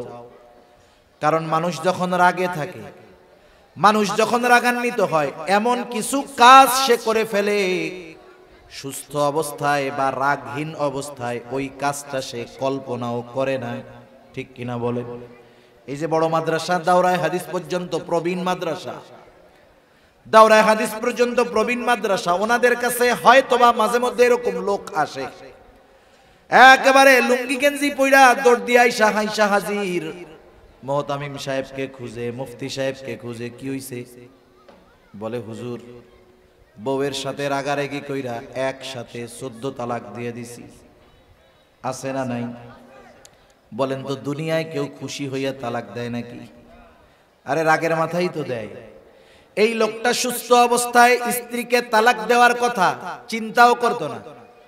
ওই কথা যদি অন্তরে আসতো, চিন্তায় আসতো, নিজেকে নিজে ধিক্কার দিত। অথচ রাগের সময় ওই কাজটা করে ফেলছে। কারণ একটা মানুষ যখন রাগে অতিরিক্ত রেগে যায়, তার নিয়ন্ত্রণটা শয়তান নিয়ে নেয়। ওই সময় শয়তান তাকে দিয়ে এমন কিছু কাজ করায় যে রাগহীন অবস্থায় সেটা সে কল্পনাও করতে পারে না। ওই সময় তো রাগে চাবুক দিয়া বাড়ি মেরে দিছে, এখন নিজে একটু অনুতপ্ত হইতেছে, আরে কাজটা করা ঠিক হয় নাই। কিন্তু উনি তো খলিফা, ইমাম আবু হানিফার কাছে গিয়ে মাপ চাইবে, এটাও তো লজ্জা লাগতেছে। খলিফা মনসুর এইবার তার বিশ্বস্ত লোকটাকে বলতেছে, যাও ইমাম আবু হানিফার কাছে যাও, আমার পক্ষ থেকে গিয়ে ক্ষমা চাও।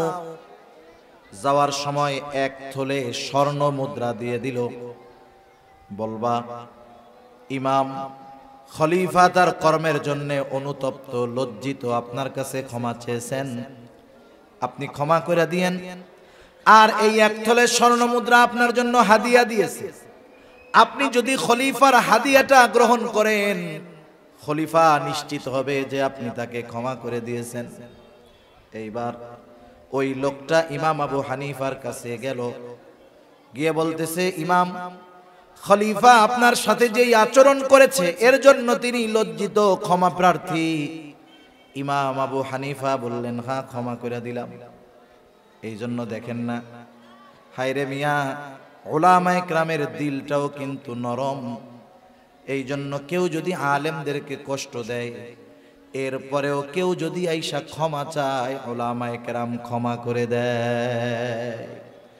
এটা তাদের দুর্বলতা না, কিন্তু এটা নববী এক সিফাত, নবীজির এক গুণ। আরে তায়েববাসী পাথর মারতে মারতে নবীজিকে রক্তাক্ত করে ফেলছে। কি পরিমাণ দেহের মধ্যে আঘাত, যে দেহের মধ্যে ছিদ্র ছিদ্র দাগ হয়ে গেছে। আয়েশা সিদ্দিকা রাদিয়াল্লাহু তাআলা আনহা দেখে বলতেছে, ইয়া রাসূলুল্লাহ সাল্লাল্লাহু আলাইহি ওয়াসাল্লাম, আপনার কি কখনো বসন্ত হয়েছিল নাকি? এটা কিসের দাগ? নবীজি বলতেছেন, এটা হলো তায়েববাসী না বুঝা আমাকে যে পাথর মারছে, সেই পাথরের আঘাতের দাগ।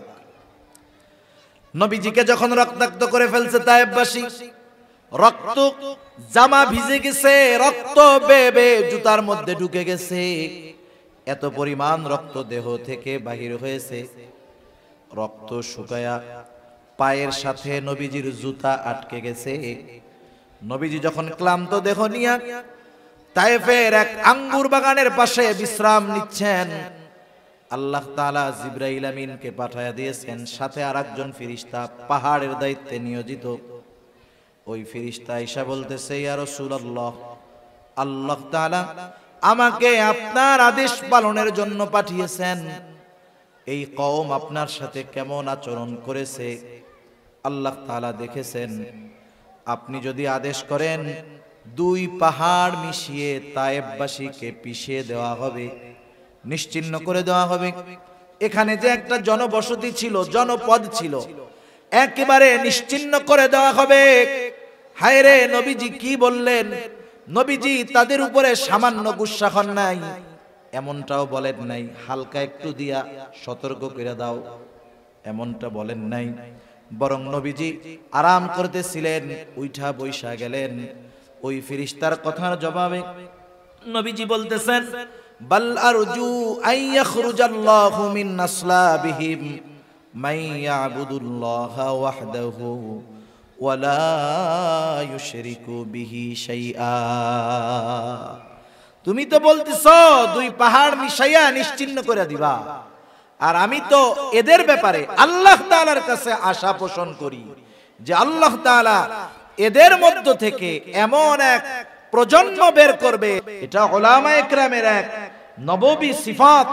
এজন্য আলেম আহলে হক উলামায়ে কেরামের সাথে বেয়াদবি করলেও আয়েশা মাফ চাইলে মাফ করে দেয়, এটা দুর্বলতা না। ইমাম আবু হানিফা বললেন, মাফ করে দিছি, অসুবিধা নাই। কিন্তু খলিফা তো বলে দিছে হাদিয়া দিবা, হাদিয়া গ্রহণ করলে নিশ্চিত হব যে উনি ক্ষমা করেছেন। লোকটা বলতেছে, এই যে এক থলে স্বর্ণ মুদ্রা আপনার জন্য খলিফা হাদিয়া দিয়েছে, গ্রহণ করেন। ইমাম আবু হানিফা বললেন, মাফ করে দিয়েছি, হাদিয়া গ্রহণ করা যাবে না। বললেন, খলিফা বলছে আপনি নিজে রাখেন, নাইলে উনি বিশ্বাস করবে না যে ক্ষমা করছেন। আপনি রাইখা দেন, আপনার ব্যয় করা লাগবে না, আপনি অন্য কাউকে দিয়ে দিয়েন। ইমাম আবু হানিফা বলতেছে, তোমার কাছ থেকে রাখার পর আমি খরচ করলাম নাকি অন্য কাউকে দিয়ে দিলাম এটা তো বিষয় নয়, বরং তোমার খলিফা মনে করবে আমার পাঠানো হাদিয়া ইমাম আজম গ্রহণ করেছে, সুতরাং এটা রাখাই যাবে না। সে আরো জোর জবরদস্তি করতেছে, রাখেন না। ওই লোকটাও তো বিরক্ত হয়ে যাইতেছে অনুরোধ করতে করতে। এইবার ইমাম আবু হানিফা রাহমাতুল্লাহি আলাইহি বলতেছেন, বলেন তো কাউরে চুরি করে আয়না হাদিয়া দেওয়া জায়েজ আছে নাকি? হ্যাঁ, দুর্নীতি কইরা টাকা আইনা আরেকজনরে হাদিয়া দেওয়া জায়েজ হবে নাকি? বলেন তো, আমার আপনার কাছে যদি ব্যাগ ভর্তি টাকা কেউ আইনা দেয়, আমি আপনি যদি জানতে পারি টাকাটা অন্য কারো, আমার আপনার জন্য এই হাদিয়া গ্রহণ করা বৈধ হবে নাকি? তাহলে দেওয়াও বৈধ হবে না, নেওয়াটাও বৈধ হবে না। ইমাম আজম এবার বলতেছে, হাদিয়া তো দিতে হবে নিজের টাকা থেকে। বলতেছে, তোমার খলিফা যে হাদিয়া পাঠাইছে, এই হাদিয়া পাইলো কোথায়? বলতেছে, কোথায় পাবে? বাইতুল মাল থেকে দিছে। এইবার ইমাম আবু হানিফা আরো কঠোর হয়ে গেলেন। একটু চিন্তা করে দেখেন, জামানার মুজাদ্দেদ যারা, ইমাম যারা, এদের সামান্য সিদ্ধান্ত এটা পরবর্তী প্রজন্মের জন্য দলিল হয়ে যায়, দলিল। আমি ঘটনা বলতে গেলে অন্যদিকে চলে যাবে। আজকে যদি ওই দিন ইমাম আবু হানিফা এরপরে হাদিয়া গ্রহণ করত, যে বাইতুল মালের সম্পদ খলিফা হাদিয়া দিয়েছে, এটা যদি গ্রহণ করত, তাদের জন্য যদি বাজেট থাকতো ভিন্ন কথা, কিন্তু সাধারণভাবে যদি ইমাম আবু হানিফাকে দেওয়া হতো, জানার পরেও যদি ইমামে আজম আবু হানিফা ওই হাদিয়াটা গ্রহণ করতেন, খলিফার বাইতুল মাল থেকে দেওয়া হাদিয়া গ্রহণ করতেন, আজকে তাইলে গোটা দুনিয়ার মধ্যে দেখা যাইত উলামায়ে কেরাম রাষ্ট্রীয় কোষাগারের হাদিয়া গ্রহণের ক্ষেত্রে ইমাম আজমের ওই ঘটনাটাকে দলিল বানায়া নিত। বলতো কি, ইমাম আবু হানিফারে হাদিয়া দিছে না, জায়েজ না থাকলে উনি গ্রহণ করছে, এবার আমাকেও দিলে আমরাও জম্মের আকারে নিব। ইমাম আবু হানিফা এবার আর একটু কঠোর হয়ে গেলেন। বলতেছে, শোনো, তুমি তোমার এই হাদিয়া খলিফাকে ফেরত দিবা, সাথে সাথে বলবা রাষ্ট্রীয় বাইতুল মাল থেকে তার জন্য নির্ধারিত একটা সম্মানী আছে, এই সম্মানীর বাইরে একটা মোহরও ব্যক্তিগত কাজে ব্যবহারের সুযোগ নাই। লোকটা একটু রাগ হয়ে গেছে। এইবার ওই মোহর ফেরত নিয়া খলিফা মনসুরের কাছে গিয়া বলতেছে, মনসুর, ইমাম আবু হানিফা এরকম এরকম বলছে। তিলরে আর একটু তাল বানায় নিছে। ইমাম আবু হানিফার এই কথাগুলো শুনে খলিফা মনসুর এবার চূড়ান্ত রাগান্বিত হয়ে গেছেন। ফোর্স পাঠায় দিছে, যাও ইমাম আবু হানিফাকে জেলখানায় আটকাও। ইমাম আবু হানিফাকে জেলখানায় আটকানো হলো। অত্যাচার জুলুমের স্টিম রোলার চলতেছে। ঐতিহাসিকদের থেকে দুইটা মত। প্রথমটা হলো ইমাম আবু হানিফাকে জেলখানার মধ্যে চাবুক মারা হইতো, আর বলা হতো প্রধান বিচারকের দায়িত্ব গ্রহণ করেন, তাহলে ছেড়ে দেওয়া হবে। চিন্তা করে দেখেন, জেলখানায় চাবুক মারা হইতেছে দায়িত্ব নেওয়ার জন্য, ইমাম আবু হানিফা দায়িত্ব নেন নাই। ঐতিহাসিকদের দুইটা মত। ওই অবস্থায় অসুস্থ ইমাম, তাকে খাবারের সাথে বিষ প্রয়োগ করে হত্যা করা হলো। আর একটা বর্ণনা ঐতিহাসিকদের, যখন তিনি প্রচন্ড রকমের অসুস্থ হয়ে গেছেন, বাড়িতে পাঠায় দেওয়া হলো, গৃহবন্দী করে ফেলা হলো। ওই অবস্থায় ইমামে আজম দুনিয়া থেকে বিদায় নিলেন। ইমামে আজমকে তার ছাত্ররা জিজ্ঞাসা করতেছিল, ইমাম, আপনি তো প্রধান বিচারকের দায়িত্ব নেওয়ার জন্য যত যোগ্যতা, জ্ঞান, ইলম যা দরকার সব আপনার ছিল, এত কিছু থাকার পরেও, যোগ্য হওয়ার পরেও আপনি দায়িত্ব নিলেন না, খলিফার জুলুম অত্যাচার সহ্য করলেন, কারণটা কি? ইমাম আবু হানিফা বললেন, শোনো, আমি যেই দায়িত্ব নেই নাই, কিয়ামতের দিন এই দায়িত্বের ব্যাপারে আমাকে জিজ্ঞাসা করা হবে না। কিন্তু যদি আমি প্রধান বিচারকের দায়িত্ব নিতাম, প্রধান কাজীর দায়িত্ব যদি নিতাম, ওইটা তো আমার কাছে আমানত হয়ে যাইতো। কিয়ামতের দিন আমার দায়িত্বের ব্যাপারে আল্লাহ তাআলা জিজ্ঞাসা করত। যদি কখনো এই দায়িত্ব পালন করতে গিয়ে ত্রুটি বিচ্যুতি হয়ে যাইতো, কিয়ামতের দিন আল্লাহর সামনে আমাকে খেয়ানতের ঋণ বোঝা নিয়ে আল্লাহর দরবারে দাঁড়ানো লাগতো। এই জন্য আমার উপরে এত জুলুম করার পরেও প্রধান বিচারকের দায়িত্ব আমি গ্রহণ করি নাই। আর আমরা তো দায়িত্ব নেওয়ার প্রতিযোগিতা করি। তিনি এটা জানতেন। আবু দাউদের হাদিস, রাসূল আকরাম সাল্লাল্লাহু আলাইহি ওয়াসাল্লাম বলেন, আমাদের মধ্যে কাউকে যদি কোনো দায়িত্ব দেওয়া হয়, সরকারি দায়িত্ব হোক আর বেসরকারি দায়িত্ব হোক, নবীজি বলেন কেউ যদি ওই দায়িত্বের সুচ পরিমাণ খেয়ানত করে, সুচ পরিমাণ, নবীজি বলেন কিয়ামতের দিন ওই লোকটা খেয়ানতের বোঝা নিয়ে আল্লাহর সামনে উপস্থিত হবে। সেজন্য প্রত্যেকের জায়গা থেকে খেয়াল করা দরকার যে দায়িত্বটা তো আমানত।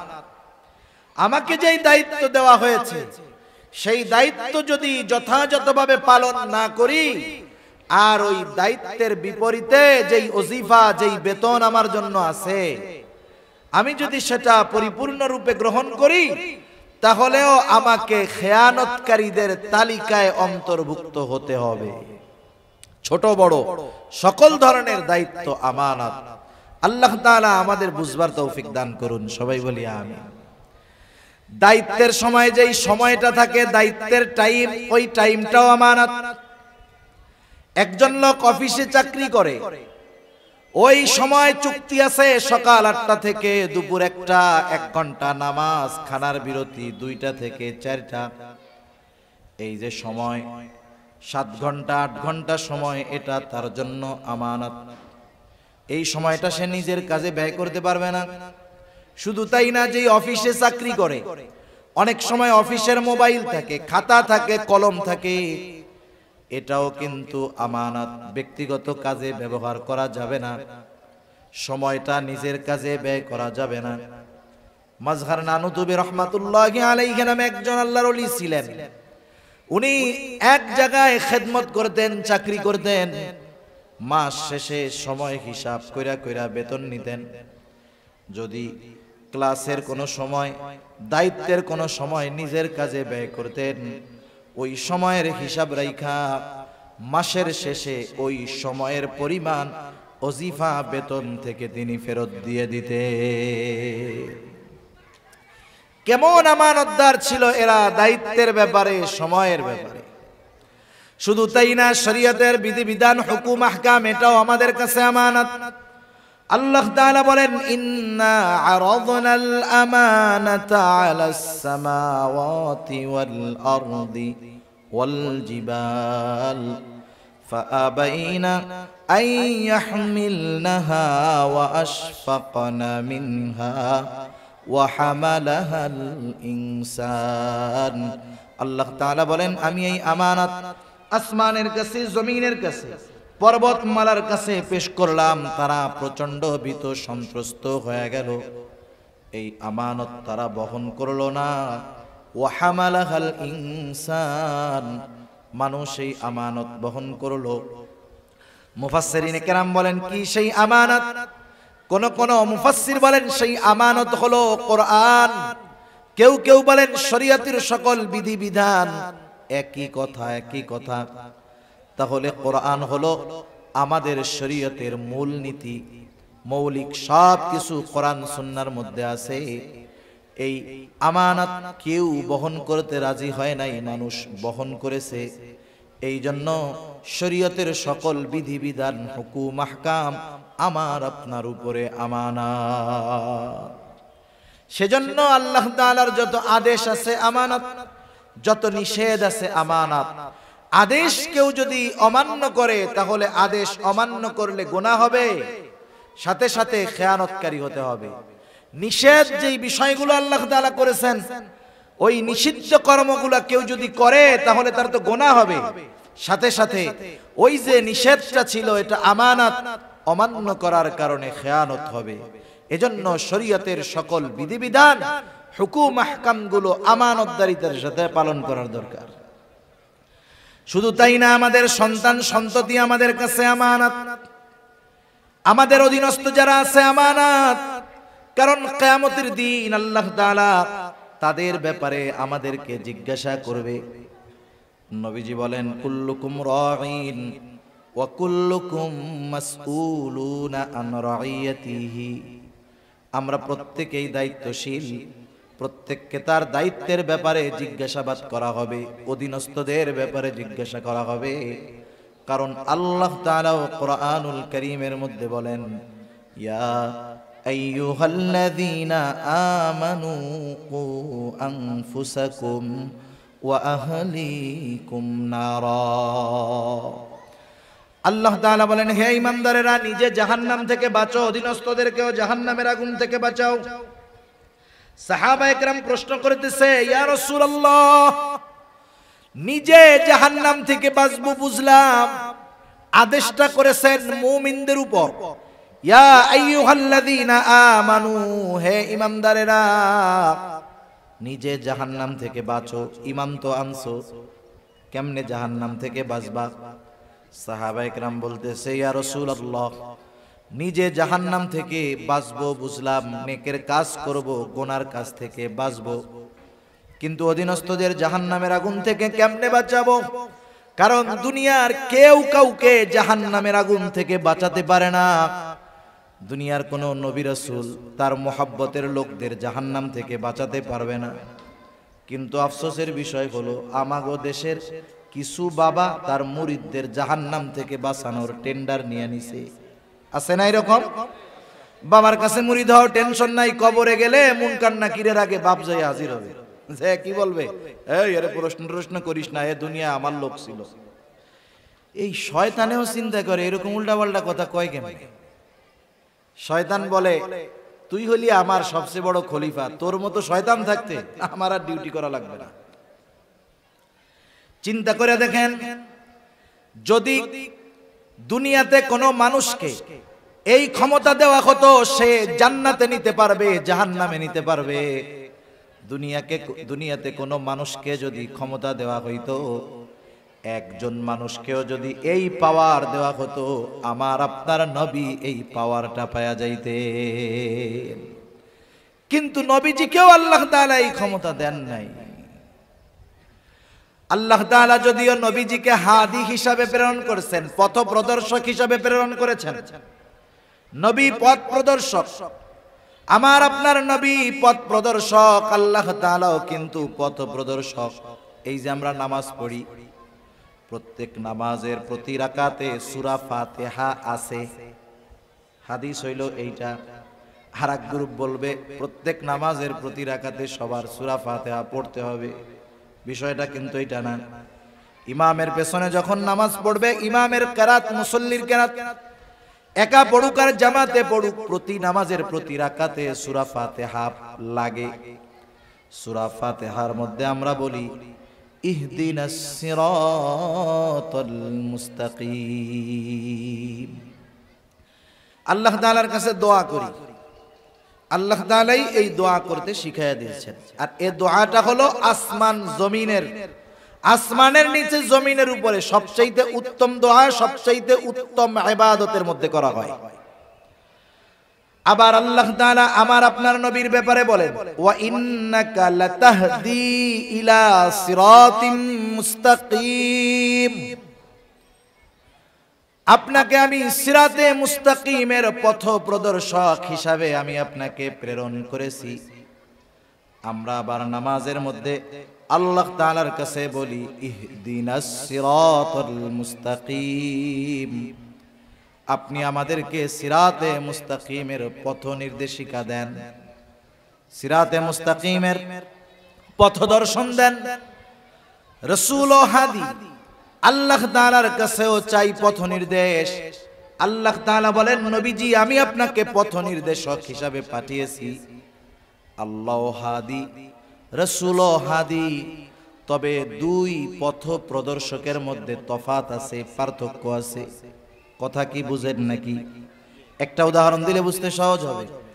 মনে করেন এই জায়গায় একজন অপরিচিত লোক আসছে, যে জীবনে কোনোদিন নোয়াখালী যায় নাই, বেগমগঞ্জ যায় নাই, এই তো রাস্তা যে পেঁচগোছ, যে জীবনে যায় নাই, এর যদি আপনি বলেন, সে যদি আপনার কাছে জিজ্ঞাসা করে, ভাই আমি একটু বেগমগঞ্জ চৌরাস্তায় যাম, চৌমোহনীতে যাম, সে কিন্তু জীবনে চিনে না। আর অচেনা জায়গা যত সহজ হোক এটা কিন্তু কঠিন মনে হয়। আপনি যখন তারে বলবেন এই রাস্তা দিয়ে যাবা, সামনে একটা রাস্তা পাবা, ওই রাস্তা ধরে আগাবা, আবার ডাইনে যাবা, এরপরে বামে যাবা, এরপরে আর একটু আগাবা, এরপরে ডাইনে বামে গিয়া ওইদিকে বড় একটা চৌরাস্তা পাইবা। বলেন তো, যে রাস্তাই চিনে না তারে যদি এইরকম চিনায় দেন, ওর জন্য গন্তব্যে যাওয়া কঠিন না সহজ? মনে করেন এরপরেও আপনি তারে পথ চিনায় দিয়েছেন যে এই পথে যাবেন, সেই হিসাবে আপনি হাদি, পথ প্রদর্শক। মনে করেন আরেকজন লোক আসছে, তার কাছে ওই অপরিচিত ব্যক্তি বলতেছে, ভাই আমি চৌমোহনী যাব, আমার একটু পথটা বলে দেন। ওই লোকটা মোটর সাইকেল নিয়ে আসছে, কোনো জবাব নাই, বলে আপনি আমার বাইকের পেছনে ওঠেন। এইবার এক টান দিয়া চৌমোহনীতে নামাই দিয়া বলে এটাই হলো চৌমোহনী। ওই প্রথম লোক যে রাস্তা কয়া দিছে এও হাদি। দ্বিতীয় যেই লোকটা মোটর সাইকেলের পেছনে নিয়া গন্তব্য পর্যন্ত পৌঁছায়া দিয়েছে, এই লোকটাও হাদি, পথ প্রদর্শক। বলেন তো, এই দুই পথ প্রদর্শকের মধ্যে তফাৎ আছে না নাই? নবীজি হলেন প্রথম জনের মতো। নবীজি পথ চিনায় দিবেন, পথ বলে দিবেন।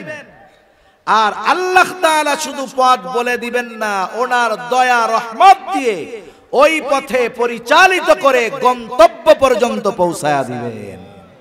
আমরা ইহদিনাস সিরাতাল মুস্তাকিম যখন বলি, তখন বলি না যে আল্লাহ পথ চিনায়া দেন।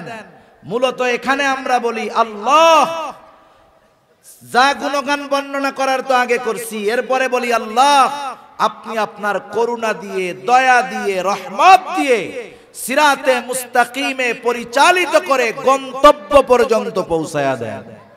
আর নবীর ব্যাপারে আল্লাহ তাআলা বলতেছেন আপনি পথ চিনায়া দিবেন, পৌঁছায়া দেওয়ার দায়িত্ব আমার। এই জন্য আবু তালেব যখন দুনিয়া থেকে চলে গেছে, নবীজি কান্না করতেছে, আহারে যেই চাচার দ্বারা এত উপকৃত হইলাম, চাচা ঈমান আনতে পারলো না। আল্লাহ তাআলা বললেন ইন্নাকা লা তাহদি মান আহবাবতা ওয়ালাকিন্নাল্লাহা ইয়াহদি মান ইয়াশা। আপনি যাকে ভালোবাসেন, যাকে চান, তাকে আপনি হেদায়েত দিতে পারবেন না, বরং আমি যাকে চাই তাকে হেদায়েত দিব। সুবহানাল্লাহ। সাহাবা ইকরাম জিজ্ঞাসা করতেছে, কেউ তো কাউকে জান্নাতে নিতে পারে না, আমরা কেমনে জাহান্নাম থেকে বাঁচাবো? মুফাসসিরিন ইকরাম বলেন এর দ্বারা উদ্দেশ্য হলো নিজে নেক আমল করবে, গুনার থেকে বাঁচবে, অধীনস্থ যারা আছে তাদের উপরে সর্বোচ্চ প্রচেষ্টার মাধ্যমে জাহান্নাম থেকে বাঁচানোর চেষ্টা করবে। তার চেষ্টায় যদি কোনো ত্রুটি না থাকে, হক আদায় হয়ে যাবে। তার উপরে যেই দায়িত্বটা ছিল, আমানতটা ছিল, সেটা পালন করা হয়ে যাবে। কিন্তু যদি অধীনস্থদের ক্ষেত্রে ওই দায়িত্বটা সে পালন না করে, তাহলে সেও খেয়ানতকারীদের অন্তর্ভুক্ত হয়ে যাবে। তাহলে আমরা আল্লাহ তাআলার সুন্দর ওয়াজের ব্যাপারে আলোচনা করতেছিলাম। আমানতের যতটুকু হয়েছে এতটুকু যদি আমরা আমল করি যথেষ্ট। আল্লাহ তাআলা বললেন ইন্নাল্লাহা ইয়া'মুরুকুম আন তু'আদ্দুল আমানাতি ইলা আহলিহা। এক নম্বর আদেশ করেছেন আল্লাহ তাআলা যে আমানত তার হকদারের কাছে ফিরায় দাও। দুই নম্বর আদেশ ওয়া ইযা হাকামতুম বাইনান নাস আন তাহকুমু বিল আদল। তোমরা যখন মানুষের মধ্যে বিচার আচার করবা, ন্যায় বিচার করবা, তুমি যখন বিচারক, তোমার সামনে যদি তোমার দুশমনও বিচারের জন্য আসে, খবরদার শত্রুতা বশত তার সাথে অবিচার করবা না। ওয়ালা ইয়াজরিমান্নাকুম শানাআনু কওমিন আলা আল্লাহ তা'দিলু ই'দিলু হুয়া আকরাবু লিত্তাকওয়া। কোন কওমের উপরে বিদ্বেষ বশত তাদের উপরে অবিচার করবা না, ন্যায় বিচার করবা। ন্যায় বিচারের শ্রেষ্ঠ উপমা নবীজি রেখে গেছেন, সাহাবায়ে কেরাম দেখায় গেছেন, তাবেঈনরা দেখায় গেছে, সোনালী যুগের মুসলিম শাসকেরা দেখায় গেছে। এই জন্য যেই সমাজের মধ্যে ন্যায় বিচার আছে, যেই সমাজের মধ্যে ইনসাফ আছে, ওই সমাজে তো জুলুম থাকতে পারে না। যেই সমাজে, যেই দেশে, যেই জাতির মধ্যে ইনসাফ ন্যায় বিচার আছে, এই সমাজ, এই জাতি বড় সৌভাগ্যবান। আজকে গোটা দুনিয়ার কোথাও ইনসাফ নাই, ন্যায় বিচার নাই, ঠিক কিনা বলেন? ন্যায় বিচার যদি থাকতো, গোটা দুনিয়ার সব রাষ্ট্রপ্রধানরা ইসরায়েলকে এই অপরাধের কাঠগড়ায় দাঁড়া করাতো, ঠিক কিনা বলেন? ন্যায় বিচার নাই, মরে গেছে। বিচারের মধ্যে আছে স্বজন প্রীতি, দল প্রীতি, গোত্র প্রীতি, দেশ প্রীতি, ব্যক্তি প্রীতি। কিন্তু নবীজি ন্যায় বিচারের উপমা রাইখা গেছে। হাদিসের একটা ঘটনা শোনায় আলোচনা শেষ করে দিব। একদিন নবীজির কাছে প্রসিদ্ধ এক গোত্র, মাখজুমি গোত্রের একজন মহিলার বিচার আসছে। চুরির অপরাধে তার হাত কাটা হবে। সাহাবায়ে কেরাম চিন্তা করতেছেন, নবীজি অন্দরমহলে ভিতরে, সাহাবায়ে কেরাম চিন্তা করতেছে, এই সম্মানীয় গোত্রের মহিলার হাতটা যদি চুরির অপরাধে কাটা যায়, মুশরিক কাফেররা টিটকারি করবে, সিসি করবে। এই মহিলার জন্য একটু সুপারিশ করার দরকার। কিন্তু নবীজির কাছে কে সুপারিশ করবে? ওসামা বিন যায়েদ রাদিয়াল্লাহু তাআলা আন তখন ছোট, নবীজি অনেক মহব্বত করতেন তাকে। ওসামাকে শিখায় দেওয়া হলো, তুমি তোমার নানার কাছে গিয়ে বলবা, নানা, যেই মহিলার হাত কাটা হবে সে মাখজুমি গোত্রের একজন মহিলা, ছোট মানুষ। যা শিখায় দিছে নবীর কাছে গিয়া সেটাই বলছে। নবীজির বুঝতে বাকি নাই, এই কথাটাই ছোট বাচ্চা নিজের থেকে বলে নাই, নিশ্চয়ই কেউ শিখায় দিছে। নবীজি এইবার হুজরা থেকে বের হলেন, চেহারার মধ্যে রাগান্বিত ছাপ। নবীজি বলতেছে, তোমরা কি এমন বিষয়ের জন্য সুপারিশ করতেছো যেই বিষয়ের শাস্তি প্রয়োগের নির্দেশ আল্লাহ তাআলা দিয়েছেন? নবীজি এবার খুতবা দিলেন। তিনি বললেন, শোনো, তোমাদের পূর্বে অনেক কওমকে আল্লাহ তাআলা ধ্বংস করে দিয়েছেন, যে তাদের মধ্যে যখন কোনো শরীফ মানুষ, সম্ভ্রান্ত মানুষ চুরির অপরাধে আটক হইত, যেহেতু সে বংশীয় মানুষ, চুরির অপরাধে আটক হইছে, তাকে শাস্তি না দিয়ে ছেড়ে দেওয়া হতো। আর একই অপরাধে যখন কোনো দুর্বল, জয়ীফ, গরিব মানুষ আটক হইত, তার উপরে হাত কায়েম করা হতো, শাস্তি দেওয়া হতো। তথা এই অবিচারের কারণে তোমাদের পূর্বে বহু জাতিকে আল্লাহ তাআলা ধ্বংস করে দিয়েছেন। নবীজি বলতেছেন, শোনো, ওই আল্লাহর শপথ, যার হাতে আমার প্রাণ, এই মহিলার জায়গায় যদি আমার কন্যা ফাতেমাও হইতো, ফাতেমা বিনতে মুহাম্মদও হইতো, আল্লাহর শপথ, আমি তার হাতটা চুরির অপরাধের কারণে হাতটা কেটে দিতাম। সেজন্য ন্যায় বিচারের উপমা নবীজি দেখায় গেছেন। এখন আমরা তো আর সবাই বিচারক হইতে পারবো না, আমরা ন্যায় বিচার করব কেমনে? শুনেন, পরিবারের মধ্যে অবিচার করে, বাপ ছেলের উপরে অবিচার করে। দুই ছেলেকে দুই চোখে দেখে, একজনের জমি বেশি লেখা দিয়ে বসে রয়েছে, আর একজনের কিছুই দেয় না, আছে না নাই? সব পোলাগো লেখা দিছে, মাইয়াগো কিছু দেয় না, এই অবিচার বাপরা করে না? সেজন্য প্রত্যেকের জায়গা থেকে ন্যায় বিচার করতে হবে। আল্লাহ সুবহানাহু ওয়া তাআলা বুঝবার তৌফিক দান করুন। এরপরে আল্লাহ তাআলা বলতেছেন, ইন্নাল্লাহা নি'ম্মা ইয়াইদুকুম বিহি। আল্লাহ তাআলা কতই না সুন্দর ওয়াজ তোমাদেরকে করলেন, সুন্দর ওয়াজ। এখন এই ওয়াজ শোনার পরে, জানার পরে, এই ওয়াজের উপরে আমল করলাম কি করলাম না, এই ওয়াজ নিয়ে কি সমালোচনা করলাম কি করলাম না, আমি বললাম আপনাদের সাথে, আপনারা আমল করলেও আমি দেখবো না, সমালোচনা করলেও আমি শুনবো না। কিন্তু এই ওয়াজ আল্লাহ তাআলা করলেন, আমরা আলোচনা করলাম, এখন যদি সমালোচনা করি, আমলে পরিণত না করি, আল্লাহ তাআলা শুনবেন, দেখবেন নাকি? দেখবেন না? দেখবে। এজন্য আল্লাহ তাআলা কেমন যেন বলতেছে, এত সুন্দর ওয়াজ আমি আল্লাহ করলাম, এই ওয়াজের উপরে তোমরা আমল করো কি করো না, এই ওয়াজ দিয়া কি আলোচনা সমালোচনা করো, আমি আল্লাহ কিন্তু সব দেখি, সব শুনি। কেন? কারণ হলো ইন্নাল্লাহা কানা সামিআন বাসীরা, নিশ্চয়ই আল্লাহ তাআলা হলেন সর্বশ্রোতা সর্বদ্রষ্টা। আল্লাহ তাআলা আমাদের সকলকে আমানতদার এবং প্রত্যেকটা ক্ষেত্রে ইনসাফ এবং ন্যায় বিচার করার তৌফিক আল্লাহ দান করুন। সকলে বলি আমিন।